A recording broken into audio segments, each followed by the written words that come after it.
in today's tutorial, I'm going to show you how to view saved printers on your Chromebook. So this should hopefully be a pretty straightforward process, guys. And without further ado, let's go ahead and jump straight into it. So all I have to do is open up the launcher menu and search for settings. Best result should come back with settings. Go ahead and open that up. On the left panel now, select device. And then on the right side, you want to go underneath printers and scanners and go down and select where it says print, view or add printers and see active print jobs.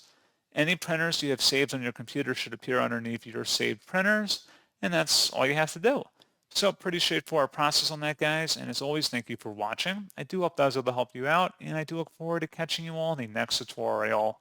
Goodbye.